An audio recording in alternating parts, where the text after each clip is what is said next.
सकाळपासून आतापर्यंतचं जे कन्क्लुजन जे महत्वाचं सांगेन की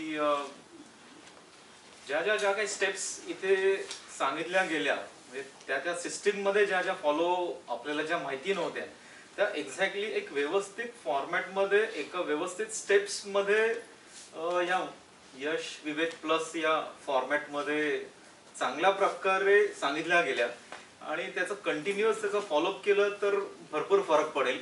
जे आधीपासून सांगितलं गेलं नव्हतं कुठे कोणत्या पुस्तकामध्ये नाही आणि कशातच नाही. म्हणजे जी एज्युकेशन सिस्टीम ज्याप्रमाणे आधीपासून जी फॉलो झाली, डिप्लोमा करतोय, डिग्री करतोय, MBA करतोय, CRE JRE सगळं ते करतोय, पण हे कुठेच नाहीये. हे कुठेतरी हे यायला पाहिजे आणि ती अवेअरनेस पुढे पुढे ती झाली पाहिजे. आणि हे एक मेन इथे शिकायला मिळालं ते सिस्टमॅटिक. आणि अशा सिस्टमॅटिक सिस्टीम्स आहेत हेच मला तर आधी काहीच माहित नव्हतं. याच्या आधी पण कधीच माहिती नव्हतं. ते एक्झॅक्टली आता कळलं. म्हणजे इथे म्हणजे सांगावं लागतंय की असं आहे, आपण ह्यांना बोलवायला पाहिजे त्यांना.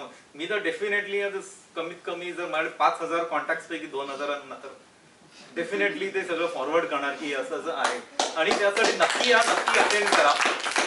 आणि एवढं डीपली सांगितलं जातंय आणि ते यूज केलेलं जात नाहीये ते नुकसान आहे ऍक्च्युली. आता तरी आपल्याला कळलं पाहिजे आणि सगळ्यांनी ते फॉरवर्ड केलं पाहिजे. हे मेन एक शिकायला सिस्टमॅटिक तरी इथे मिळालं.